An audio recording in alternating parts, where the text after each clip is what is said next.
ليظهره على الدين كله ولو كره المشركون أشهد أن لا إله إلا الله وحده لا شريك له وأشهد أن سيدنا محمدا عبده ورسوله اللهم صل وسلم وبارك على سيدنا محمد وعلى آله وصحبه والتابعين لهم بإحسان إلى يوم الدين أما بعد فإن أصدق الحديث كتاب الله بعد أعوذ بالله من الشيطان الرجيم يا أيها الذين آمنوا اتقوا الله وقولوا قولا سديدا يصلح لكم أعمالكم ويغفر لكم ذنوبكم ومن يطع الله ورسوله فقد فاز فوزا عظيما صدق الله العظيم. Berbahagia Tuan Pengerusi Samsul, seluruh pembina dan KJK, Pak Si, Baik Muda, seluruh ibu, bapa-bapa yang dirahmati dan dikasihi oleh Allah Subhanahu wa taala sekalian. Alhamdulillah, pertama-tamanya dan untuk selama-lamanya marilah kita panjatkan kesyukuran kepada Allah Subhanahu wa taala kerana Allah Subhanahu wa taala masih lagi memanjangkan umur kita. Allah taala pilih kita alhamdulillah pada pagi ini untuk duduk di dalam majlis ilmu, majlis yang dikatakan oleh Nabi sallallahu alaihi wasallam sebagai taman daripada taman syurga Allah Subhanahu wa taala. Pernah Nabi sebut kepada sahabat-sahabat, "Idza marantum bi riyadil jannah farda'u." Jikalau kamu melewati taman syurga, kamu singgah bersenang-senanglah di dalam taman syurga tersebut. Kamu singgah berseronok-seronoklah, kamu singgah bermewah-mewahlah di dalam taman syurga tersebut. Sahabat-sahabat tanya Nabi, "Wahai Rasulullah, apa dia tu taman syurga?" Nabi berkata, "Majalisul ilmi," iaitu majlis ilmu. Alhamdulillah ibu-ibu sekalian, saya nampak ibu-ibu ramai daripada bapa-bapa. Alhamdulillah, ini semua pilihan Allah Subhanahu wa taala. Alhamdulillah kita tengok dapat duduk di dalam taman daripada taman syurga Allah Subhanahu wa taala. Sebab tu kita kena bersyukur sangat ibu-ibu sekalian. Sebab apa? Di dunia ni kita dah terpilih ataupun kita dah jinakkan diri kita, dah dekatkan diri kita dengan apa? Taman syurga Allah. Di dunia lagi. Yakinlah di akhirat pun Allah Subhanahu wa taala akan dekatkan diri kita. Dengan mana? Dengan syurga Allah Subhanahu wa taala di akhirat. Nampak? Kalau di dunia kita akan dekatkan diri kita, rajin jinakkan diri kita dengan taman syurga Allah Subhanahu wa taala di dunia, lalu di akhirat yakinlah Allah Taala permudahkan jalan-jalan untuk kita untuk masuk ke dalam syurga Allah Subhanahu wa taala.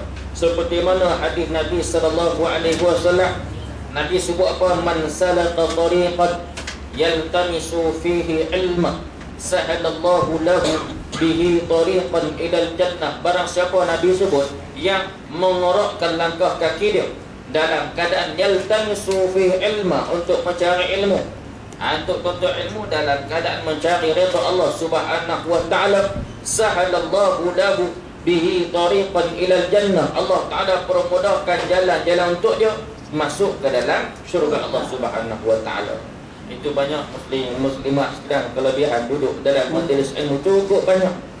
Cuma ini semua apa? Pilihan Allah Subhanahu wa taala. Kita tengok apa lagi kelebihan duduk dalam majlis ilmu. Nabi sebut apa? Ma jalasa qaumun majlisan yadhkuruna Allah fihi illa haffat bihimul malaika wa ghashiyatuhumur rahmah wa dzakarahumullahu fi man 'inda. Apa Nabi sebut? Tidaklah satu golongan ataupun satu kaum ataupun satu jemaah ataupun satu kumpulan duduk di dalam satu majlis. Duduk dalam satu majlis macam kita ni. Duduk dalam keadaan buat apa? Yadhkurunallaha fihi, dalam keadaan berzikir kepada Allah Subhanahu wa taala, dalam keadaan ingat kepada Allah Subhanahu wa taala di dalam majlis tersebut. Macam kita ni lah.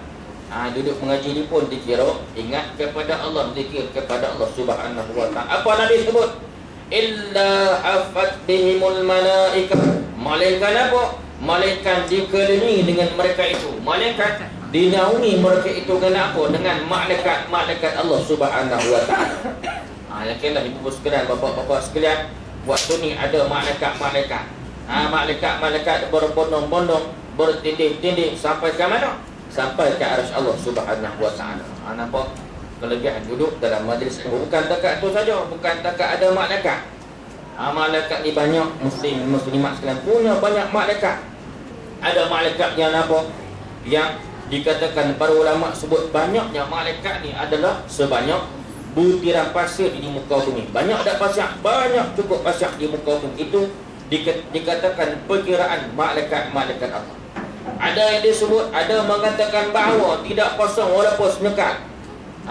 Tidak kosong walaupun senyekal langit Allah Subhanahu wa taala, melainkan dipenuhi dengan apa?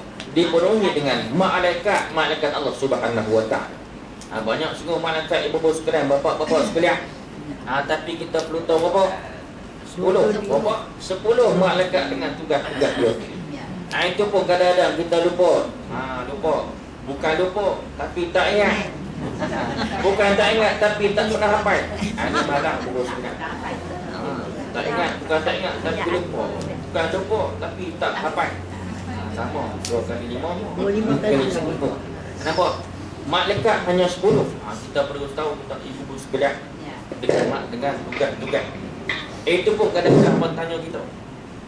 Contoh orang tanya kita, itu pun kadang-kadang kita lupa. Malu dekat anak cucu kita, muslimat kena malu. Anak cucu kita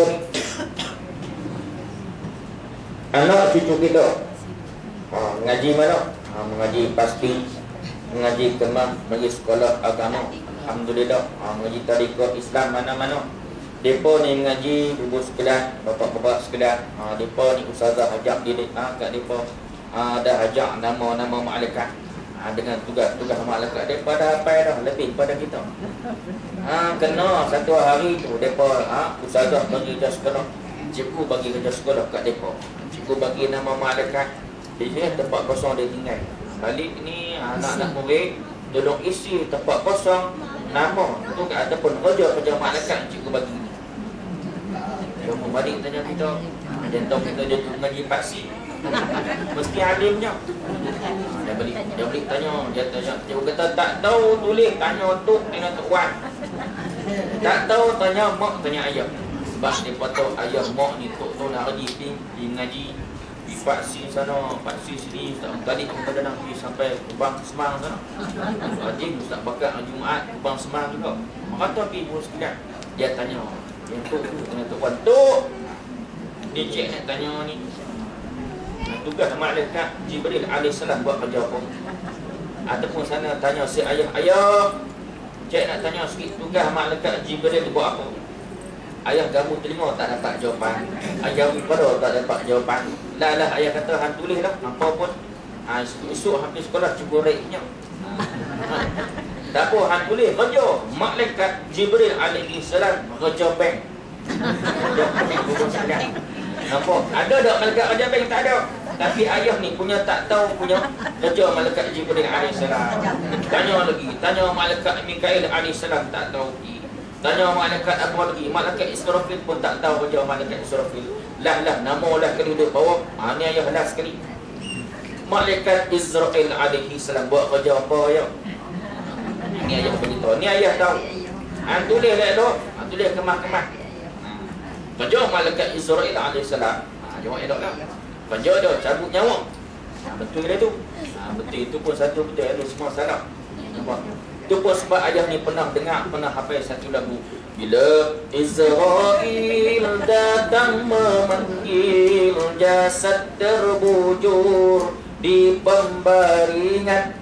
Kalau ayah tak pernah hafal lagu tadi, tak pernah dengar lagu tadi, pakai tak tahulah tugas malaikat Israel alaihissalam. Nampak tak kelemahan kita, ibu-ibu bapa-bapa sekalian? Nampak tugas malaikat, nama malaikat macam mana remeh mana yang ingat. Tapi benda tu benar yang wajib kita tahu. 10 nama malaikat dengan tugas-tugasnya. Itu kelemahan kita untuk sangat. Tak apa, kita tengok. Ada malaikat datang berbondong-bondong kepada majlis kita. Wa ghashiyat ruhum roh, dan kita juga ibu-ibu sekalian. Bapak-bapak sekalian, diliputi dengan apa? Diliputi dengan rahmat Allah Subhanahu wa taala. Dan wa dzakarakumullahu fi man 'inda. Dan apa pula? Allah Ta'ala sebut kita. Sebut nama kita. Fi man indah, di kalangan sesiapa di sisinya. Siapa di sisi Allah sekalian, tak lain tak bukan adalah malaikat Allah Subhanahu wa Ta'ala. Itulah kelebihan duduk dalam majlis ilmu muslimat banyaklah.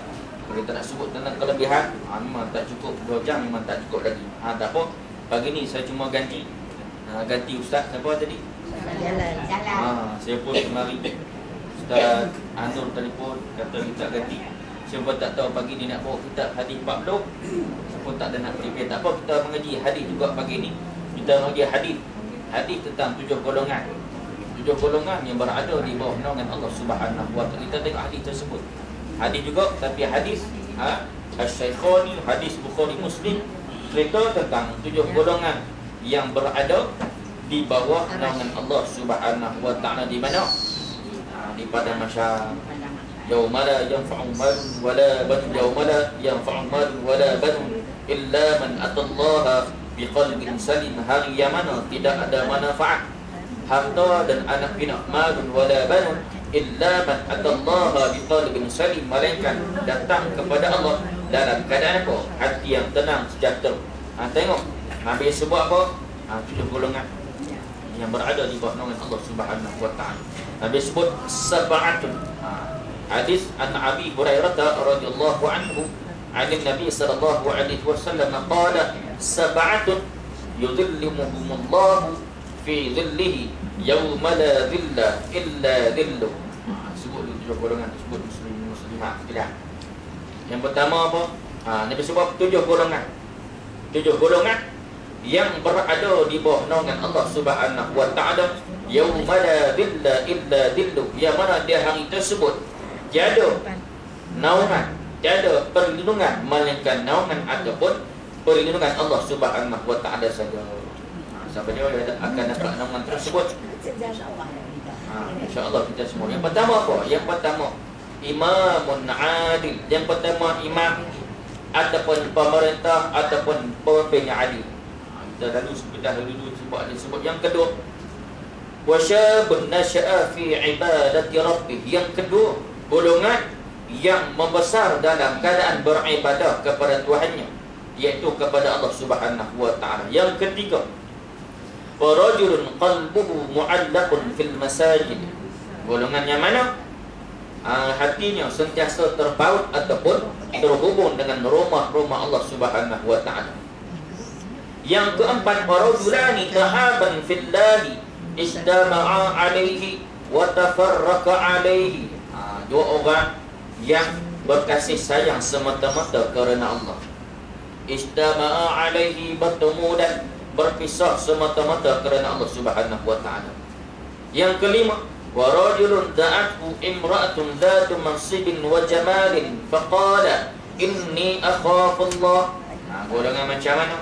Lelaki yang diajak ataupun digoda oleh seorang wanita yang mana dhatu mansibin, yang berkedudukan yang tinggi, keturunan hebat-hebat, kerabat menteri ke, kerabat dia raja ke, wa jamalin, dan cantik. Bukan dekat hebat kedudukan dia, cantik pula. Faqala inni akhafullah. Lelaki tadi walaupun digoda oleh perempuan yang cantik dan keturunan yang hebat tadi, dia jawab apa? Inni akhafullah, sesungguhnya aku takut kepada Allah Subhanahu wa Ta'ala. Dia tak buat maksud dengan perempuan yang ajak dia tadi. Yang keenam, warajulun tasaddaqa bisadaqatin fa akhfaha hatta la ta'lam shimaluhu ma tunfiq yaminuhu. Golongan yang mana dia bersedekah, sedekah dia sembunyikan, fa akhfaha hatta la ta'lam shimaluhu, sehingga tangan kiri dia tak tahu apa yang tangan kanan dia sedekahkan. Itu kena. Ketujuh, warajulun dzakarallaha khaliyan fa fadat aynahu. Golongan macam mana? Dia ni ingat kepada Allah Ta'ala, zikir kepada Allah Ta'ala, munajat kepada Allah Subhanahu wa Ta'ala sendirian, dalam keadaan fafadat aynahu, mengalir air matanya. Riwayat Asy-Syaikhaini, Imam Bukhari dan Muslim. Kita tengok muslimat dan tulis dah. Tak ada. Siapa? Kita usah lagi. Tak ada tulis dalam bahasa Melayu, tulis dalam bahasa Arab. Tak ada hafal dalam bahasa Melayu, hafal dalam bahasa Arab. Tak apa kita tengok sebentar lagi ukur sekalian. 7 golongan yang kita tengok yang berada di bawah naungan Allah Subhanahu wa taala pada masyarakat. Pada masyarakat tersebut, bila kita pun tak tahu bila akan terjadi peristiwa pada masyarakat tersebut. Dan tak lain tak bukan perhimpunan di pada masyarakat tersebut akan terjadi selepas berlakunya kiamat. Kiamat pun kita tak tahu bila akan terjadi. Kiamat pun tak tahu bila nak jadi. Buku sekalian, bapak-bapak sekalian tak tahu nak jadi. Ada satu golongan sebut, golongan kaum maya kita tengok lebih kurang banyak tahun ada sebut kiamat akan terjadi pada 21 Disember 2012. Kaum maya, kaum yang sesat lagi menyesatkan. Kita tengok tunggu tak kiamat juga. Kalau kiamat hari itu sekalian, maka dah lebih 2 bulan lebih dah kiamat. Nampak tak? Dapat izin daripada Allah Subhanahu wa taala kiamat tak akan terjadi. Sebab ilmu tentang kiamat hanya ada pada Allah Subhanahu wa taala. Dalil dia apa dia? Dalil kita tengok surah Luqman.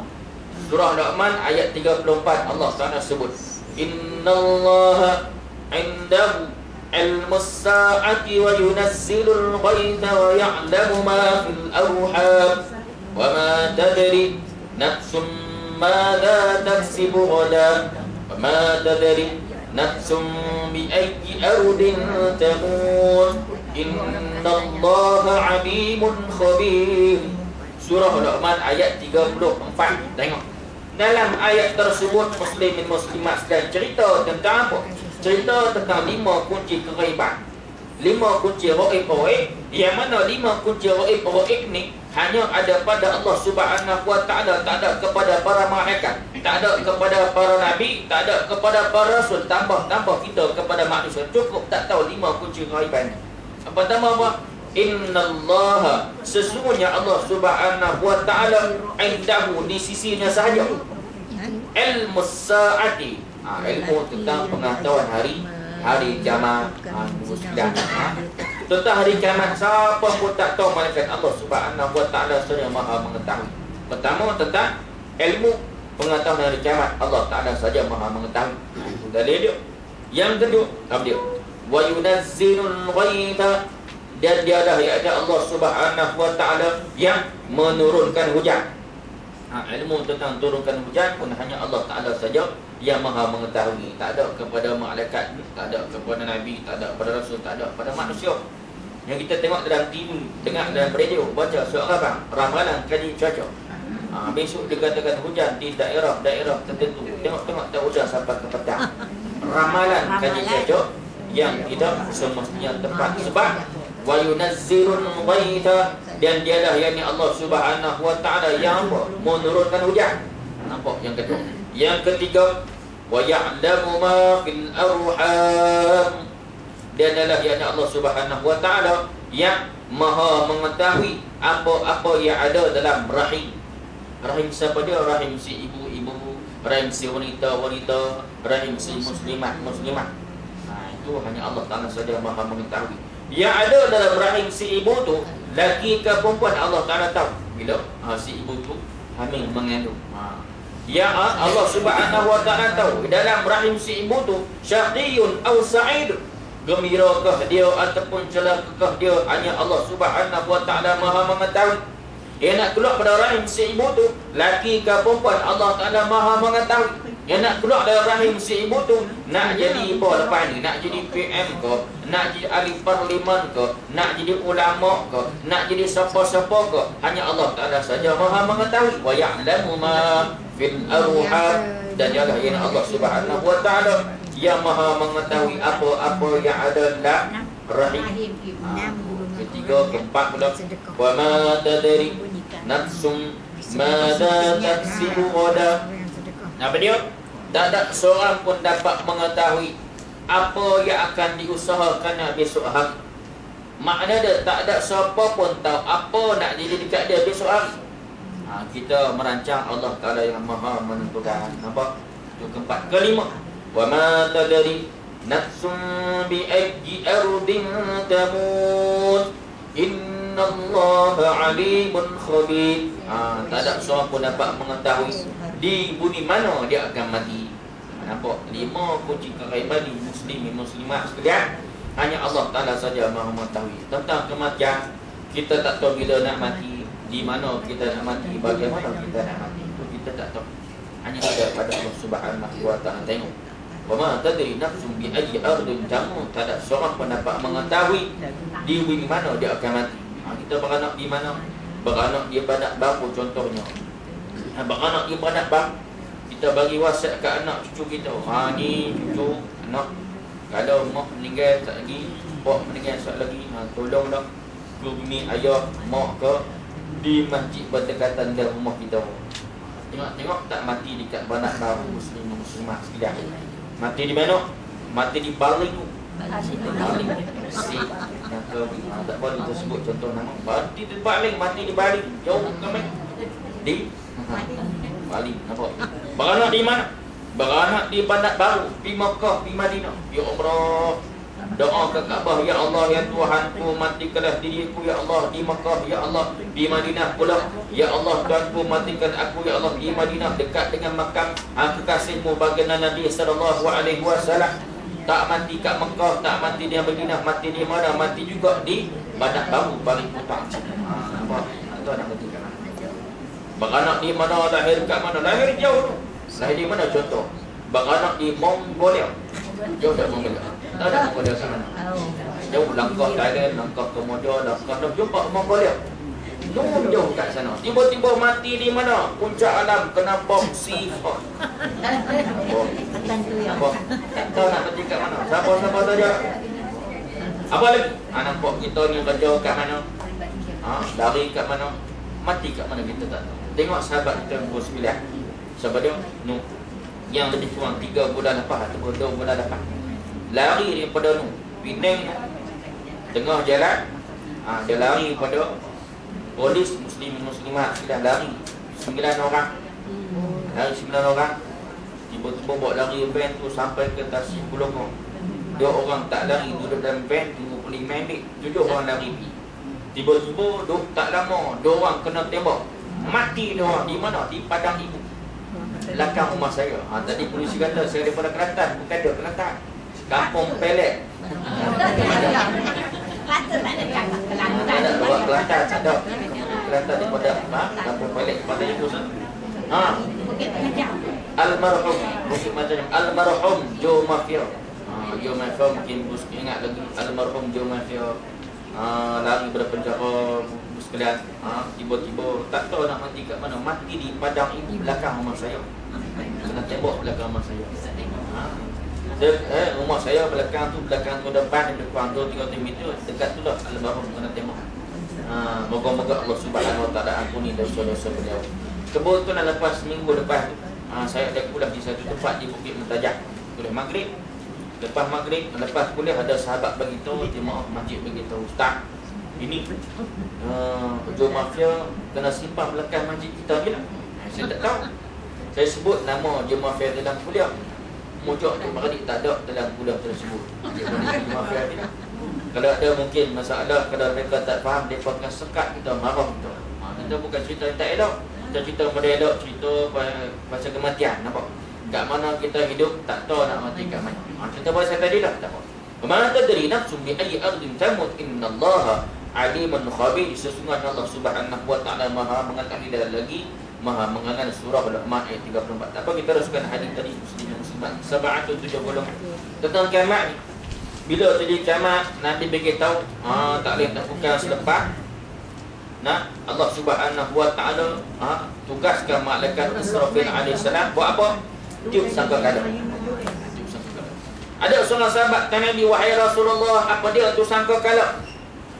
Nabi beritahu, sangkakala tu berupa tanduk yang besar daripada cahaya. Wallahu a'lam, kita tak dapat gambarkan bentuk sangkakala. Rupa sangkakala Nabi sebut kat sahabat tadi, tanduk yang besar daripada cahaya. Wallahu a'lam, kita tak dapat gambar macam mana. Tapi Nabi sebut, cerita kat sahabat tadi, bila Allah Subhanahu wa Ta'ala cipta langit dan bumi, dan Allah Subhanahu wa Ta'ala cipta seluruh segala isi-isi langit dan bumi, Allah Ta'ala serahkan sangkakala, dan sangkakala tersebut serahkan sangkakala kepada malaikat Israfil alaihissalam. Dan dikatakan malaikat Israfil alaihissalam memandang kepada arasy Allah Subhanahu wa Ta'ala duk tunggu arahan daripada Allah, isyarat daripada Allah. Bila bagi isyarat saja, maka dia tiuplah sangkakala tersebut. Bila tiup sangkakala muslim muslimat kena apa jadi? Kita tengok bagi di sekitar lalu bagaimana rentetan kiamat secara sekitar lalu.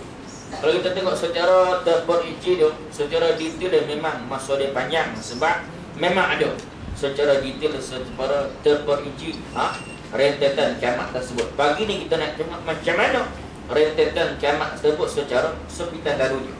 Tengok, bila Allah Subhanahu Wa Taala arahkan malaikat Israfil alaihissalam tiup sangkakala, ditiuplah sangkakala tersebut. Habis hancur muka bumi. Seluruh makhluk Allah Subhanahu Wa Taala mati. Orang beriman pun mati, orang tak beriman pun mati. Cuma orang beriman mati dalam keadaan mudah, mati dalam keadaan yang elok sangat. Hanya terkena tiupan angin yang halus, angin yang lembut, mati orang beriman. Orang soleh bertakwa dipilih oleh Allah Subhanahu Wa Taala. Tinggallah orang tak beriman, mati macam mana mereka? Mereka mati dalam keadaan yang amat mengerikan, mengerunkan, amat dahsyat. Disebabkan apa? Disebabkan hebatnya tiupan sangkakala tadi. Mati orang tak beriman, mati orang beriman juga, dan mati seluruh makhluk Allah Subhanahu Wa Taala, termasuk malaikat Allah, termasuk malaikat Israfil alaihissalam yang cabut nyawa tadi, termasuk malaikat Israfil alaihissalam juga mati yang tiup sangkakala, dan seluruh malaikat Allah Taala mati. Bila malaikat semua mati, seluruh makhluk Allah Subhanahu Wa Taala mati. Tengok, Allah Taala lontarkan persoalan.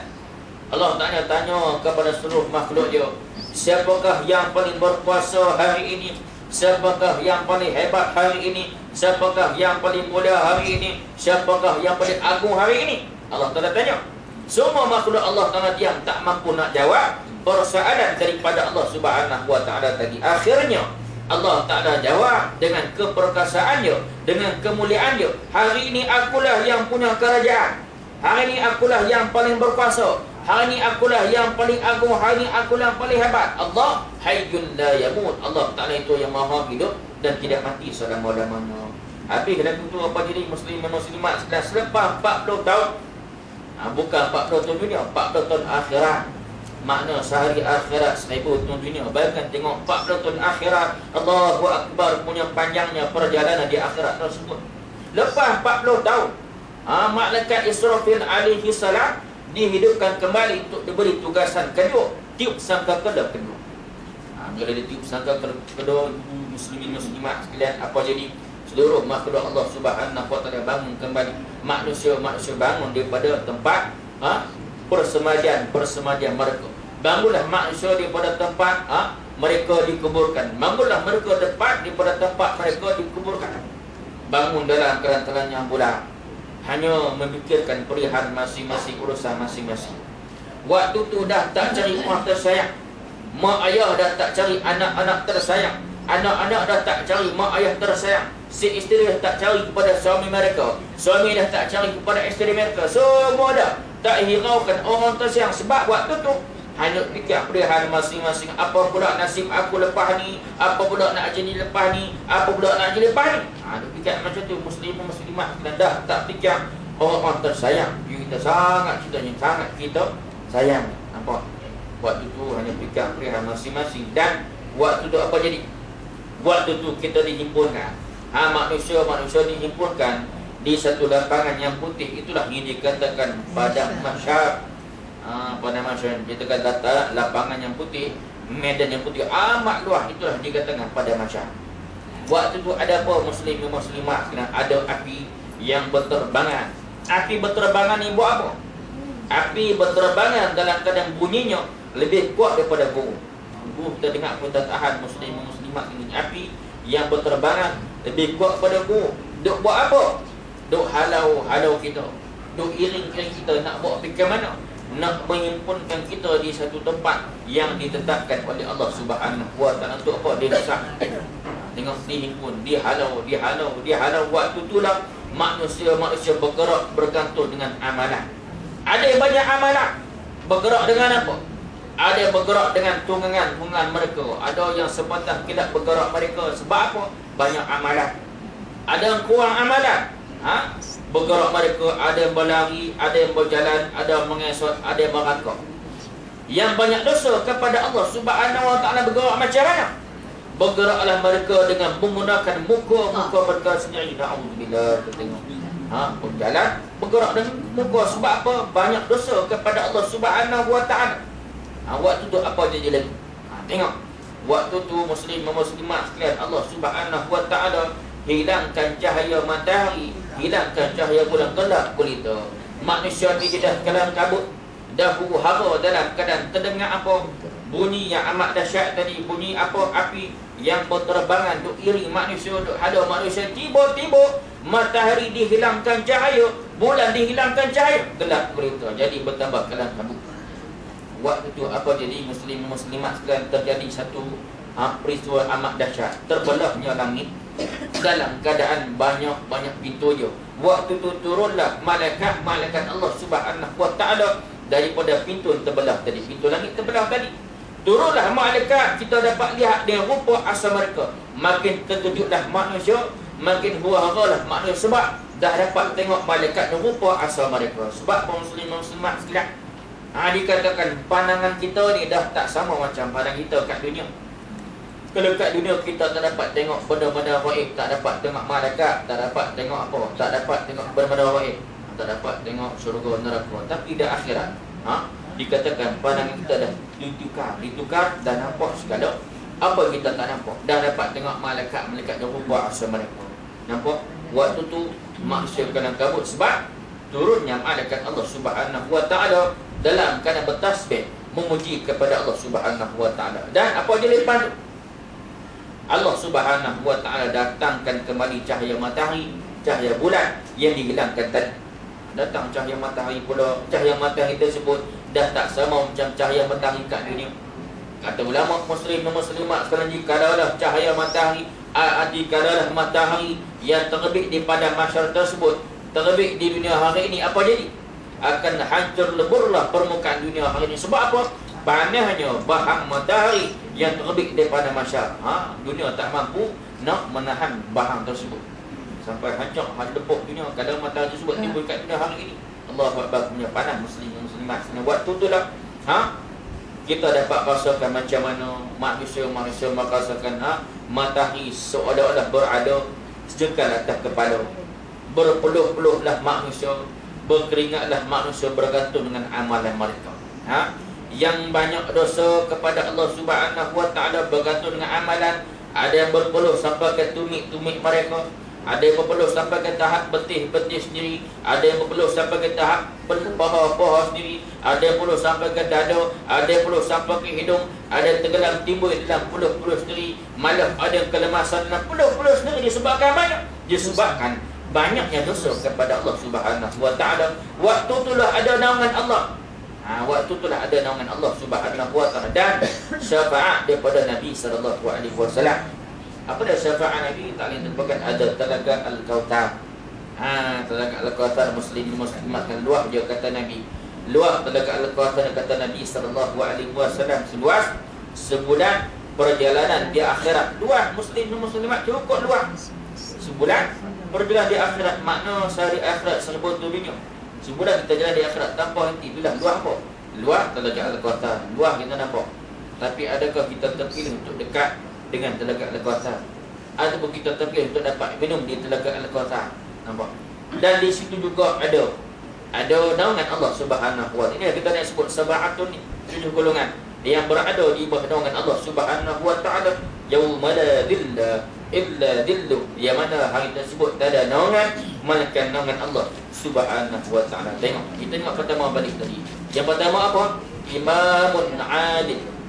Yang pertama imam ataupun pemerintah ataupun pemimpin yang adil. Kita tengok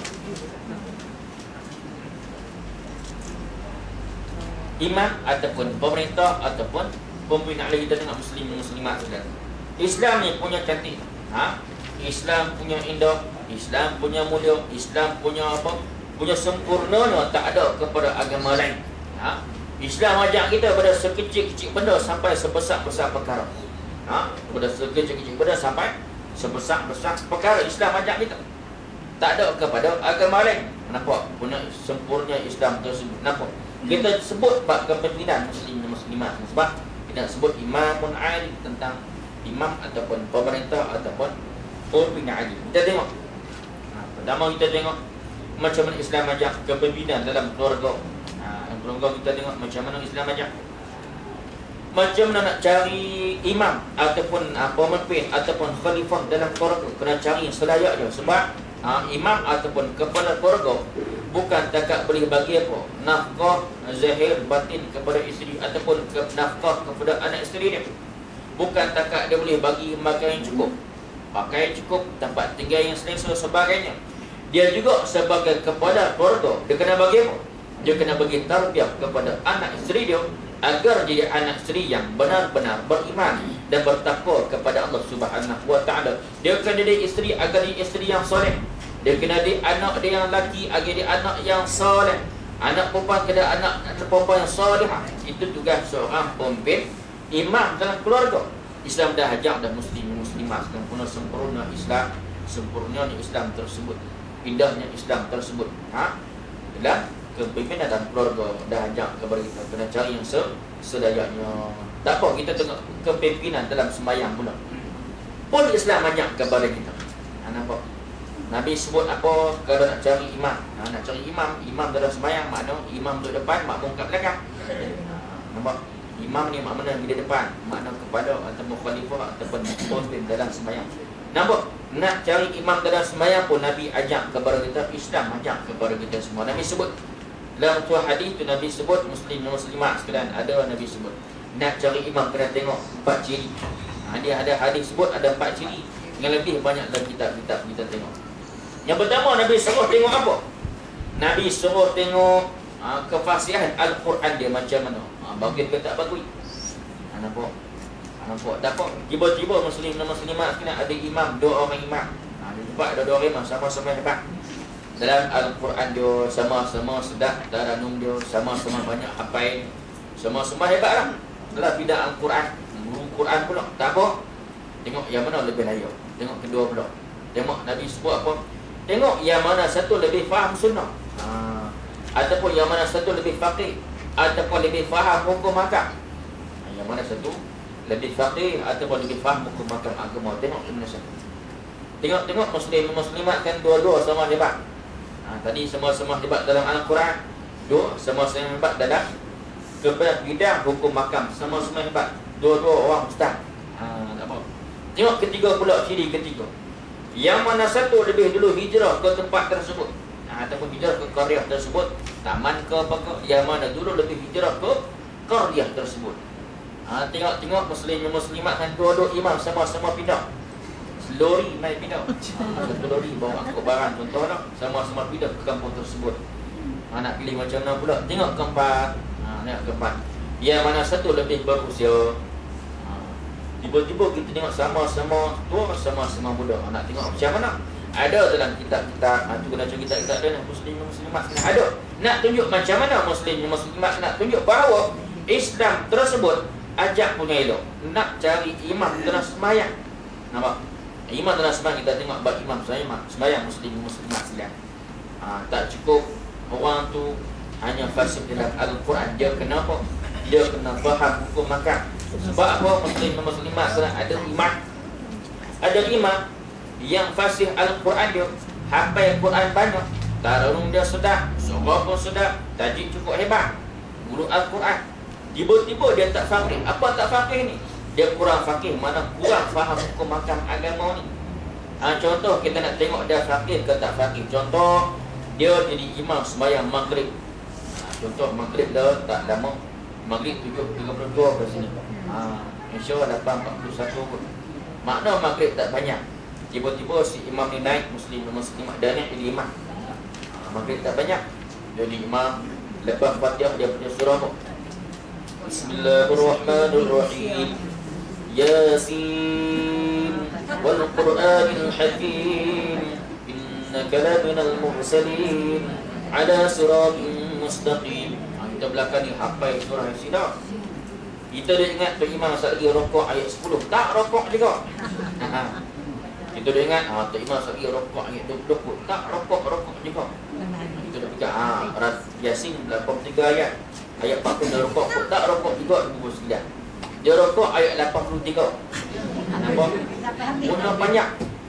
Makna imam tu dia kurang fakih walaupun dia fasih dalam Al-Quran. Nabi kata nak jadi imam sembahyang tak boleh berat-beratkan sembahyang dia, hanya kena sederhanakan. Sebab apa? Belakang macam-macam orang ada. Nampak? Belakang ni muslimat sekalian yang sakit lutut ada. Tak ada berdiri lama. Nampak? Yang kena gaut ada, tak boleh berdiri lama. Bengkok merata muslimat sekalian. Itu kena gaut dah. Yang kena apa? Yang abang-abang tu kadang-kadang petang-petang mensepak agak min bola sepok. Tiba-tiba maghrib terkeliat pula petang tu muslimat sekalian. Mai selamat maghrib kat masjid. Tu imam baca banyak. Baca Yasin. Sedap-sedap tu imam kena maki makmum tersebut. Mangkuk untuk imam. Baca banyak tu sakit kaki terkeliat. Nampak? Sedap-sedap tu imam kena maki. Sebab tu imam muslim dan muslimat kan. Nampak? Kalau bab sembahyang ni nampak imam ni tak boleh terlampau berat kalau sembahyang. Dia kenapa? Sederhana ke sebab Nabi pernah sebut belakang tu macam-macam orang ada. Yang wanita-wanita bawa anak-anak kecil nangis. Yang ada hajat tersendiri nak cepat pun sebab tu imam tak boleh panjang-panjang dalam sembahyang. Nampak? Boleh nak panjang dalam sembahyang. Kalau boleh sembahyang panjang-panjang sembahyang sendiri boleh insya-Allah. Dalam jemaah ni kena tengok macam mana suasana dia, nampak? Tak benar maghrib tadi, maghrib tak banyak. Nampak? Ada untuk imam macam yang kurang fakih, itu kurang fakih. Apa lagi imam yang kalau boleh kita jangan pilih jadi imam. Nampak? Imam yang sombong. Sombong macam mana? Luak sembahyang pun sombong, dalam sembahyang pun sombong. Luak sembahyang ni muslimat nak tegur orang ni cukup tak mampu. Kita tegur dia buat tak tahu, dia nak tegur orang jauh sekali dah. Nampak? Dia ni jadi imam muslimat kan. Jadi imam ni dia baca surah yang atas-atas. Baca surah juz 15, juz 16, juz 5, juz 6. Kita tak hafal makna kalau dia salah kita tak boleh tegur kan. Nampak? Imam ni sombong. Bukan tak ada baca panjang boleh, tapi imam tadi baca panjang dalam keadaan apa? Nak sombong-sombong, nak riak-riak, mana tak dibenarkan, makna tak apa. Tiba-tiba imam tu satu hari dia baca surah yang kita dah hafal dah. Mana tu lupa tak tahu dia baca surah kita hafal. Nampak? Lepas Fatihah dia baca surah apa? Hari lain dia baca surah kita tak boleh nak tegur dia. Sebab tu imam ada style dia. Tiba-tiba dia baca surah kita hafal. Bismillahirrahmanirrahim.